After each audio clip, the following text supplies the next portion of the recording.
ठाणे विभागातील सर्व बांधकाम विभागाचे जे ठेकेदार आहेत आज या ठिकाणी सगळे जमलेले आहेत निवेदन देण्यासाठी। त्यांचे जे काही आतापर्यंतचं जो त्यांनी काम केलेलं आहे त्याचे जे काही बिल आहेत त्यांची ती थकीत आहेत आणि त्याचं जे काही त्यांच्याकडे निवेदन दिलेलं आहे त्यासाठी आपण जाणून घेऊयात आज या ठिकाणी त्यांनी कोणत्या प्रकारचं निवेदन दिलेलं आहे आणि त्यांच्या काय मागण्या आहेत। काय सांगाल ताई, आज या ठिकाणी तुम्ही निवेदन देण्यासाठी आलेला आहात, काय विषय आहे तुमचा? आमचे गेल्या 2 वर्षापासून प्रलंबित देयके जास्तीत आहेत आणि गेल्या 2 वर्षापासून आम्हाला निधी खूपच कमी प्रमाणात येतोय। म्हणजे अगदी नाच्या बरोबर 5 आणि 6 कोटी एवढ्या ठाणे साहेबाला 5 किंवा 6 कोटी निधी आणि 100 ठेकेदार आहेत। मग प्रत्येकाच्या वाटणीला किती येणार? 5 आणि 4 लाख रुपये।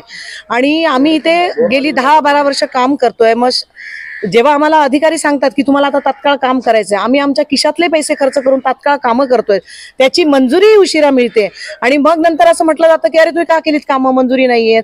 पण आम्ही इथे काम करतोय, आमच्या बरोबर आमचे अधिकारी आहेत, मग त्यांनी सांगितलेलं एखादं तात्काळ काम आम्हाला करावंच लागतं ना। आणि आमचं एवढंच म्हणणं आहे ना की तुम्ही 100% जी प्रलंबित देयके आहेत ते तुम्ही देणारच नाहीत, पण निदान सायझेबल अमाऊंट 50% तरी आम्हाला देण्यात यावी ना। की आम्ही काही कर्ज काढलेली असतात, व्हेंडरचं पेमेंट असतं, किती लोक असे जर आहेत ना की ज्यांनी दागिने गहाण ठेवलेले आहेत, सावकाराकडून कर्ज घेऊन कामं केलेली आहेत। मग जर आमचे पैसे आले नाही तर आम्ही उपाशीच मेलो ना, काय करणार त्याच्यासाठी आम्ही? म्हणून आज आम्हाला आंदोलन करावं लागतंय। तुम्ही यासाठी काय म्हणजे निवेदन या अगोदर याआधी आम्ही 2 वेळा आम्ही बांधकाम मंत्री चव्हाण साहेब आहेत त्यांच्याकडे निवेदन दिलेलं आहे। आमच्या साहेबांनाही एसी साहेबांनाही आम्ही 2 वेळा निवेदन दिलेलं आहे। आजही 3ऱ्या वेळेला आम्ही हे निवेदन दिलेलं आहे आणि त्यांना सांगितलं आहे तुम्ही 21 तारीख आम्हाला सांगा, 22 तारीखपासून आम्ही आमरण उपोषण करणार आहोत सगळेजण। कारण आम्हाला निधी, कारण जे काय आमच्याकडे होतं ते आम्ही सगळं त्याच्यामध्ये टाकून बसलेलो आहोत सगळेजण, आमच्या हातात आता काही नाहीये असं उपोषण करण्याचे। मुख्यमंत्री आहेत आणि इथूनच तुमच्या सगळ्या गोष्टी चालतात, मग तरी सुद्धा तुमच्या ह्या गोष्टी प्रलंबित ठेवण्यात येत आहेत, काय कारण असेल? तुम्हाला काय वाटतंय? आम्हाला त्याच जास्त वाईट वाटतंय की मुख्यमंत्री आमचे असून, बांधकाम मिनिस्टर आमचे असून, आम्हाला ठाण्याला आम्हाला जेव्हा जे मिनिस्टर झाले तेव्हा आम्हाला इतका आनंद होत होता की अरे बापरे, आता आम्ही सगळे ठेकेदार खुश होतो की आता आम्हाला चांगला निधी येणार, आम्ही चांगली कामं करणार। पण आम्हाला असं नाही, आता उलटच झालं, आम्हाला निधीच नाहीये ठाण्याला। असं सर्वात कमी निधी ठाण्याला येतो सगळ्याला, सर्वात कमी निधी। उत्तर काय मिळतात तुम्हाला जेव्हा तुम्ही निवेदन द्याल? नाही, आम्ही कसं म्हणजे आता कसं आम्हाला आतापर्यंत जे अधिकारी सांगत होते ना ते आम्ही ऐकत होतो, नाही बाबा आता ह्या 3 महिन्यात चला सप्टेंबर मध्ये येईल, मग गणपतीला येईल, मग गणपतीला नाही आला आता नाही दिवाळीला येणार आहे, मग दिवाळीची वाट बघायचो, दिवाळी झाली नंतर मग म्हणायचे नाही आता जानेवारीमध्ये येईल, जानेवारीमध्ये नाही, मग म्हणायचे मार्चला येईल। आम्ही मार्चपर्यंत वाट बघत होतो। आता गेल्या मार्चपर्यंत आमचं तसंच झालं, या जूनमध्ये पण निधी आला तो पण तसाच झाला, तेवढा 5 आणि 6 कोटी निधी आला, 5 आणि 6 लाखाची बिलं निघतात आमची, म्हणूनही आम्हाला आंदोलन करावं लागलं। मुख्यमंत्र्यांची तुम्ही भेट घेतलेली आहे का या संदर्भात? नाही, मुख्यमंत्र्यांची भेट घेतलेली नाही, पण आम्ही घेणार आहोत मुख्यमंत्र्यांचा प्रयत्न केला होता, पण आम्हाला भेट नाही मिळाली मुख्यमंत्र्यांची।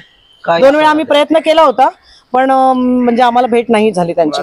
सहनशीलता संपत आली त्यामुळे आता काय कशा पद्धतीचं आंदोलन करणार आहात? बिल्डर लॉबी मधून नाही, आता आम्ही काम बंद करणार आहोत। नाही, सगळेच ठेकेदार, कारण पैसे तर सगळ्यांनाच पाहिजेत की एकट्याला किंवा दुसऱ्याला असं नाहीये, सगळ्याच ठेकेदारांना पैसे पाहिजेत।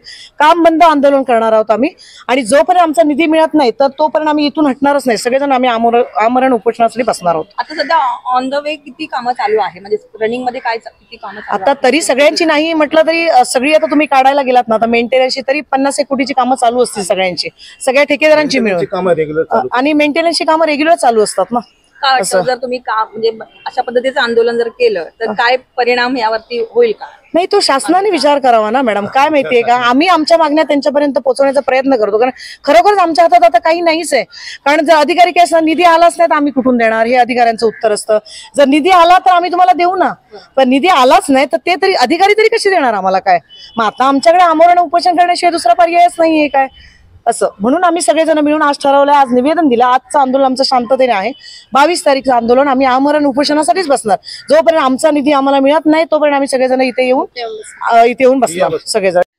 त्यांचं सण आणि ठेकेदार विकासाचीच कामं करतो ना, मग शासन आणि ठेकेदार अशी विकास दोन चाकं आहेत ना, ते आमचं जमिनीत उतरलंय, ठेकेदार आमचं जमिनीतच आणि शासनाचं चाक जाते, तर तेवढी प्रगती होणार ना। तुम्हाला जर प्रगती करायची असेल तर आम्हालाही बरोबर घेऊन चालवाच लागेल ना असं। त्यांचं आहे की एकूणच शासन आणि ठेकेदार ही 2 चाकं आहेत आणि त्यातलं एक चाक जमिनीत रुतलं असेल तर राज्याचा कारभार किंवा कारभार शासनाने याकडे लक्ष दिलं पाहिजे। मुख्यमंत्र्यांनी सुद्धा ठेकेदारांच्या मागण्यांकडे लक्ष पाहिजे असं त्यांची मागणी आहे. लक्ष दिल्यानंतर ते 23 तारखे